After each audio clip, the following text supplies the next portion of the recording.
વિરામ બાદ સ્વાગત છે। સુરેન્દ્રનગરમાં કેજીબી વિદ્યાલયમાં વિદ્યાર્થીનીઓને ફૂડ પોઈઝનિંગ મામલે રોષ। લીંબડી હોસ્પિટલમાં તમામ વાલીઓએ વ્યક્ત કર્યો ભારે આક્રોશ। સંચાલક સામે યોગ્ય કાર્યવાહી કરવામાં આવે તેવી વાલીઓની માંગ છે। હાલ 44 વિદ્યાર્થીનીઓ હોસ્પિટલમાં સારવાર હેઠળ છે। 147 વિદ્યાર્થીનીઓને ફૂડ પોઈઝનિંગની અસર થઈ હતી। ખીર ભોજન ખાવાથી વિદ્યાર્થીનીઓની તબિયત લથડી હતી।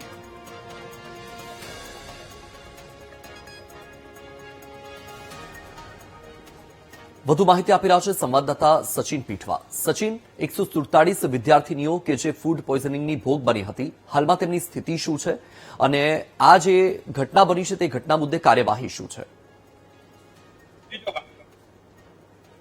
આજે ફૂડ પોઈઝનની ઘટના બની હતી, જેને લઈને 147 જેટલી વિદ્યાર્થીઓને ફૂડ પોઈઝનની અસર થઈ હતી, જેમાં લીંબડી, ચુડા તેમજ સુરેન્દ્રનગરની 2 હોસ્પિટલ અલગ અલગ ખાતે સારવાર હેઠળ હતી। જ્યારે લીંબડીમાં અત્યારે 44 જેટલી દીકરીઓ સારવાર હેઠળ છે। ક્યાંક ને ક્યાંક 44 દીકરીઓના વાલીઓ પણ અત્યારે રોષમાં છે કે યોગ્ય કાર્યવાહી સંચાલકો સામે કરવામાં આવે તેવી વાલીઓની માંગ છે અને વાલીઓ પણ અત્યારે રોષમાં છે કે સંચાલક સામે યોગ્ય કાર્યવાહી કરવામાં આવે અને અમારી દીકરીઓને ઘરે અહીંથી રજા આપીને લઈ જઈશું તો કઈ થશે તો એની પણ જવાબદારી કોણ, તે પણ એક વાલીઓની માંગ છે।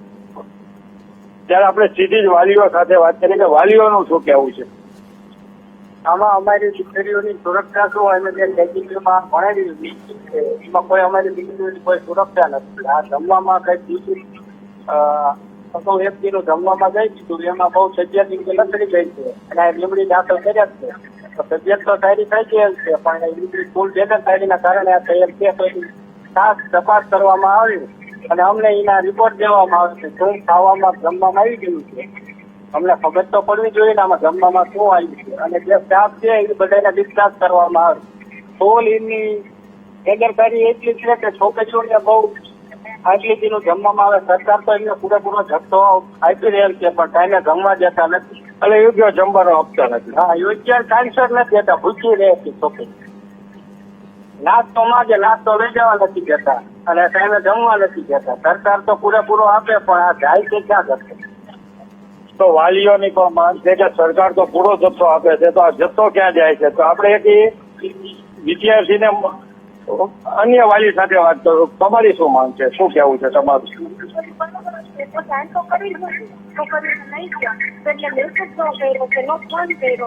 વાલીને પેલા ધ્યાન તો કરી લે અને છોકરીને બધાને ઠંડુ જમવામાં આવી રીતે તેમને એવું છે કોઈ વાલીને ધ્યાન ન કરી ફોન ન કર્યો એમની ફરજ નથી ધ્યાન કરવાની એટલે જાણ જ નથી કે ધ્યાન જ નથી કરી મેસેજ તો કરવો જોઈએ ને।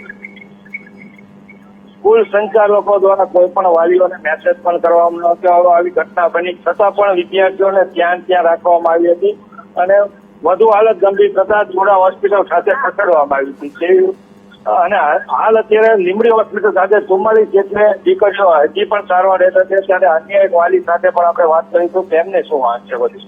હવે અહીંયા છોકરીઓને પણ જમવા માટે અલગ દેવામાં આવે છે અને અહીંયાનો સ્ટાફ હોય એ અલગ રાખી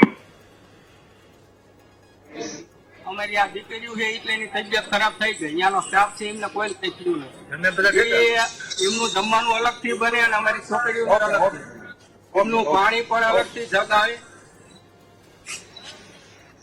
જી બિલકુલ, સચિન, માહિતી સાથે જોડાવા બદલ આભાર।